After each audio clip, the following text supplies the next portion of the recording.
करने के लिए कॉन्फिडेंस से भरी हुई रिकवरी चाहिए, जो गाबा जी को लगता है सोमवार को हो सकती है। आज थोड़ा साइडवेज रहेगा। लेकिन सर चलिए कुछ स्टॉक्स पे चर्चा करते हैं। दो सेक्टर हैं जो आज बिल्कुल उनको कोई फर्क नहीं, वो शानदार रैली, उसमें एक फर्टिलाइजर है, दूसरा शुगर का सेक्टर है।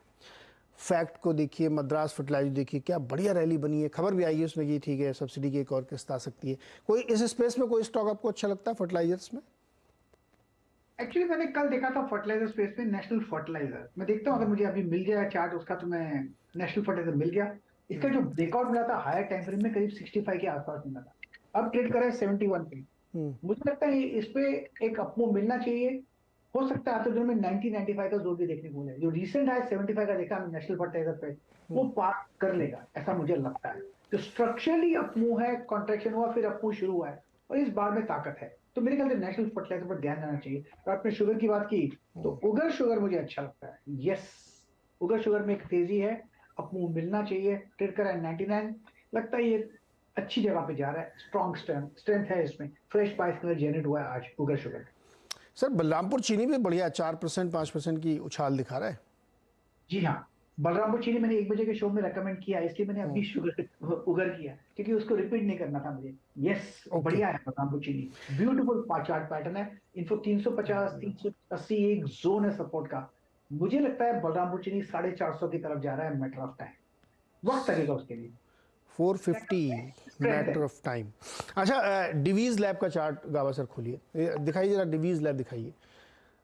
3358 फ्यूचर्स में इसका प्राइस है। और ये देखिए सर, ये ऊपर गया, आज का चार्ट देखिए ऊपर से फिर नीचे आ गया। क्या लगता है आपको डिवीज लैब में? एक्चुअली मैं दिवी श्लोक को रिवर्सल के लिए फॉलो कर रहा हूँ करीब 8-10 दिन से। हाँ। मुझे मिल नहीं रहा है, लेकिन उसकी जगह मुझे पता है कहां से कंफर्मेशन मिलेगा। वो है 3450। डीवी से जब 3450 पार कर लेगा तो मुझे लगता है वो रिवर्सल पैटर्न आ जाएगा, फिर बॉटमिंग और पैटर्न आएगा, फिर एक अपमूव मिलना चाहिए वहां पर। मैं इसको स्टॉक कर रहा हूँ 8-10 दिनों से, लेकिन मेरा वो लेवल नहीं आया है। जिस दिन लेवल आ जाएगा 3450, वहां पर एक बाइंग होती है डीवी से। 3450, क्या बढ़िया है। 3450 वो लेवल ध्यान रखिए, वहाँ से बड़ा रिवर्सल इसमें आता हुआ दिखेगा। चलिए अब बात करते हैं आज की कंपनी के बारे में, जिसके प्रबंधन में हमारे साथ जुड़े हुए हैं तेगा इंडस्ट्रीज़ के CFO, global CFO Manoj Kumar Agarwal ji हमारे साथ हैं। मनोज जी, बहुत बहुत स्वागत है आपका सीएनबीसी आवाज़ पर। एक तो बड़ी इंटरेस्टिंग आपकी कंपनी है सर, बहुत पढ़ाई करनी पड़ती है उसको समझने के लिए कंपनी करती क्या है, बहुत ही इंटरेस्टिंग है। तो जितना मैं समझ पाया हूँ दर्शकों के लिए कि मिनरल्स हैंडलिंग का काम ये कंपनी करती है। ज़मीन से जो निकल के आता है उसके बाद ऊपर जो प्रोसेसिंग होती है, जो मशीनें करती, उसके लिए ये पार्ट्स बनाते हैं। सही कहा सर मैंने? यही करते हैं आप लोग? थोड़ा इसमें ऐड कर दो नीरज जी। जी पहले करिए। तो आज शो में कॉल करने के लिए आपका आपके दर्शकों को। बेसिकली हम जो ओर निकलता है माइन से, जब मिल में आता है, उस मिल में ओर की साइजिंग होती है। साइजिंग इसलिए होती है कि उसमें मेटल एक्सट्रैक्ट करना पड़ता है। तो उस मिल के लिए जो मिल लाइनर बनाते हैं, वो मिल लाइनर हम बनाते हैं जो कि कंज्यूमेबल्स है, कि वो मिल लाइनर ग्राइंडिंग मीडिया के साथ उस ओर को क्रश करके साइजिंग करती है। दैट इज द मेजर क्या बोलते हैं एक्टिविटी ऑफ आवर प्रोडक्ट। सो इसे बेसिकली कंज्यूमेबल्स जहां पे हम हेल्प करते हैं मिनरल को साइजिंग करने के लिए। ओके, तो देखिए ये और थोड़ा सा ऐड किया, समझाया अग्रवाल जी ने कि ये काम करती है, बहुत ही स्पेसिफिक। मेरे ख्याल में शायद ऐसा थोड़ा बहुत काम AIA इंजीनियरिंग करती होगी, जो जिसको डायरेक्ट पेयर इसका मान सकते हैं। लेकिन बड़ी यूनिक कंपनी है। अग्रवाल साहब, क्या आपकी कंपनी जो इस वक्त इंडस्ट्री की स्थिति है, मतलब जो हम लोग सुनते हैं कि स्लो डाउन हो सकता है, कैपेक्स साइकिल हो सकता है, लेकिन आप लोग कहते हैं इससे आपके ऊपर कोई फ़र्क ही नहीं पड़ता, क्यों? तो मैं वापस एक चीज रिपीट करता हूं जो हमने साल में पहले बात की थी लिस्टिंग के समय, कि हमारी कंपनी जो है मेनली ओपेक्स साइड में है। सो ओपेक्स का मतलब जब मिल चलती है उनको हमारा मटेरियल चाहिए होता है। तो हमारी जो साइकिल कैपेक्स साइकिल नहीं है। तो 95% हमारा जो सेल होता है वो ओपेक्स के लिए ही होता है। तो जब तक मिल चलती है उनको हमारा माल चाहिए। और आपको ये एक और इनपुट दे दूं कि जनरली क्या होता है, मेटल लाइन में मिल्स बंद नहीं होती है स्लो डाउन में। वो थ्रूपुट कम कर सकते हैं मगर मिल बंद नहीं करते हैं।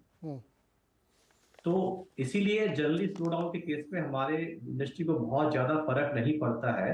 हम्म, एंड इसीलिए स्लो डाउन जो हम बात कर रहे हैं अभी, जो on the verge of impact आने वाला है, हमें हमें स्लो डाउन हमारे बिजनेस पे कोई विजिबिलिटी दिख नहीं रही है अभी।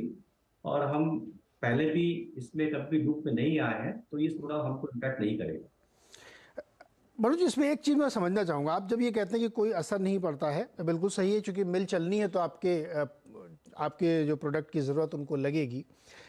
लेकिन फिर अगर मान लीजिए वो नया कुछ नहीं कर रहे हैं, उसी सर्टेन प्रोसेस को ही वो बार बार रिपीट करें, और जो कंज्यूमेबल मतलब कि वो जो इक्विपमेंट यूज़ हुआ ख़राब हो गया 6-8 महीने में, दूसरा चाहिए उनको चलाने के लिए, तो फिर तो एक एन्युटी टाइप का ये हो जाएगा। तो फिर ग्रोथ कैसे होगी इसमें? तो इस पे आपका क्वेश्चन सही है। तो ग्रोथ दो तरीके से होती है। एक तो ये होती है कि हम मार्केट से इंक्रीज करते हैं, दैट मीन्स हम कंपटीटर से उनका शेयर लेते हैं। तो अगर देखेंगे हमारे बिजनेस में क्या होता है, 75 से 80% रिपीट बिजनेस आता है, हाँ। और 20 से 25 नए कस्टमर्स आते हैं, जहाँ पे हम अपनी टेक्नोलॉजी उनको शेयर करते हैं, उनको बेनिफिट शेयर करते हैं, और वहां से नए कस्टमर लाते हैं। और दूसरा बिजनेस आता है कैपेक्स से। आपका कहना सही है कि कैपेक्स का स्लो डाउन होता है, तो कैपेक्स साइकिल में नए मील्स अगर सिस्टम में नहीं आएंगे, तो टू दैट एक्सटेंट हमारा उतना बिजनेस सफर करता है। बट जैसे मैंने कहा, 95% बिजनेस हमारा स्पेयर और कन्वर्जन से आता है, वो बिजनेस हमारा एज सच इम्पैक्ट नहीं करता। तो ये जो 75% रिपीट वाला है, इस पे असर नहीं पड़ता, लेकिन जो 25% है एक्विजिशन आप करते हैं, नए वाले लेते हैं, उसमें पड़ता है। उसकी इस समय स्थिति क्या, ऑपरेटिंग एनवायरनमेंट कैसा है एक्चुअली आजकल? तो आप देखेंगे कि मेटल साइड जो है अभी ऑलमोस्ट पीक पे ही है। तो जैसे क्या है, हमारा जितना बिजनेस है मेनली गोल्ड और कॉपर साइड में है। तो मिल आयरन की खपत जो होती है ग्लोबली 78% टू 80% गोल्ड और कॉपर में ही होती है, बिकॉज वहां पे सबसे ज्यादा बेनिफिकेशन रिक्वायरमेंट होती है। और गोल्ड और कॉपर का जो आज के दिन में प्राइस ट्रेजेक्टरी है, काफी अच्छा है। तो इसीलिए उस पर्टिकुलर सेक्टर में हमको कोई स्लो डाउन या कोई लो ऑफ डिमांड नजर नहीं आती है।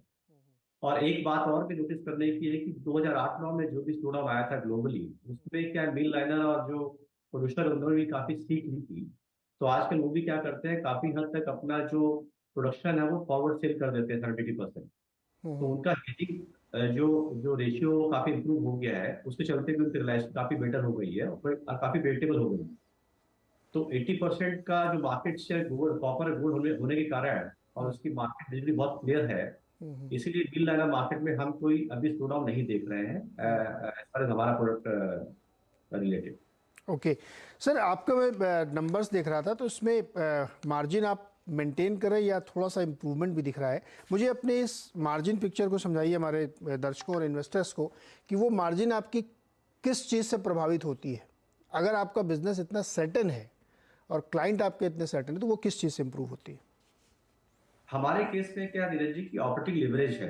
हम जितनी हाई वॉल्यूम में जाएंगे, उसका पॉजिटिव इम्पैक्ट हमारे EBITDA मार्जिन में ऑलवेज आएगा। तो आप देखेंगे कि हमारा जो quarter to quarter margin improve हो रखा है।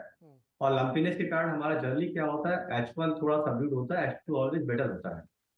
तो ऑन एन एवरेज क्या होता है, वॉल्यूम इंक्रीमेंट में हम जो पहले से बोल रखे कि मार्जिन जो हमारा ट्रेंड है 21 से 23% का, हम उसकी तरफ ऑलरेडी अग्रसर कर रहे हैं।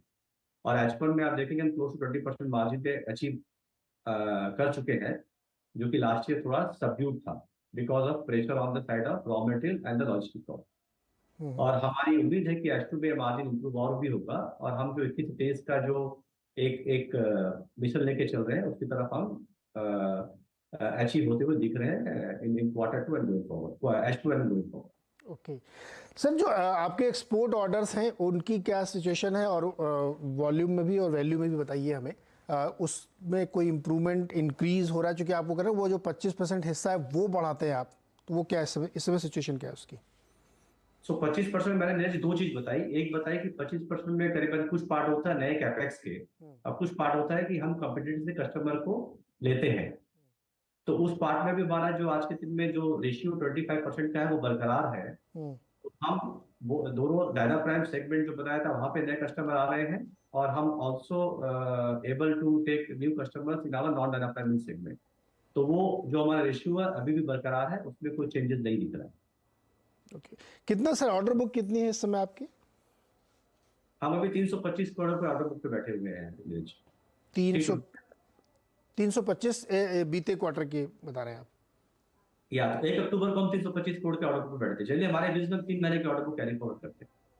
अच्छा, ये क्या ये भी होता है चूंकि आपके यहाँ रिपीट वाला सिस्टम ज़्यादा है तो ऑर्डर बुक बहुत पाइलअप नहीं होती है क्योंकि वो उसी समय निकल गया? एकदम सही बोल रहे हैं आप। जनरली क्या होता है, बिकॉज रिपीट ऑर्डर के कारण जो ऑर्डर बुक आते हैं वो रिपीट के बेस पे आते हैं। हाँ। तो इसने बताया हम 325 करोड़ ऑर्डर बुक जो बात कर रहे हैं, इसकी डिलीवरी हमें 3 से 3.5 महीने में करनी होती है। तो हम जो ऑर्डर बुक कैरी करते हैं वो 3 से 3.5 महीने की ऑर्डर बुक होती है, उससे ज्यादा की नहीं होती है as a business, okay. Because ये सारे के सारे स्पेयर ऑर्डर ज्यादा होते हैं, रिपीट ऑर्डर ज्यादा होते हैं। ओके। सर आपका क्या अपना कैपेक्स प्लान हमें बताइए, क्या चल रहा है इस वक्त? सो कैपेक्स प्लान आपको याद होगा, हमें बता दें चिली हमारा मेजर कैपेक्स प्लान है, क्योंकि सारा मैक्सिमम ग्रोथ डाटा प्लान का वहां से आने का है। तो उस पर्टिकुलर मूव में हमने लैंड एक्वायर कर लिया है। हम कुछ परमिशन के लिए अप्लाई कर चुके हैं। तो वो प्लान हमारा ट्रैक पे है। एंड जैसे बताया था हमने कि Q1 FY25 में हमारा टारगेट है उसको कमर्शियलाइज करने का। बाकी इंडिया में भी capex plan in terms of adding braces वो भी ऑनलाइन ही है। एंड साउथ अफ्रीका में भी हम कुछ कैपेसिटी बढ़ाने की बात कर रहे हैं। तो FY25 में 25-26 में जाके हमारा maximum capacity expansion program complete हो जाएगा। ओके। एक चीज़ सर आपने और बताई थी आप लोगों ने लिस्टिंग के समय ही कि आपका H2 H1 से ज़्यादा बेटर होता है, क्यों? जो हमने देखा है जनरली क्या होता है कि ग्लोबली जो वो फॉलो करते हैं, कैलेंडर ईयर फॉलो करते हैं, तो उनका टेंट ऑफ क्या होता है कि फर्स्ट हाफ में they tend to keep the order book intact, budget उनका इंटैक्ट।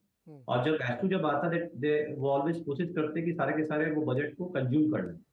तो जो ऑर्डर बुक हमारे पास आती है कैलेंडर के हिसाब से, उनके Q3 Q4 of calendar year, जो हमारा Q3 Q4 ऑफ फाइनेंशियल होता है, ज्यादा होता है।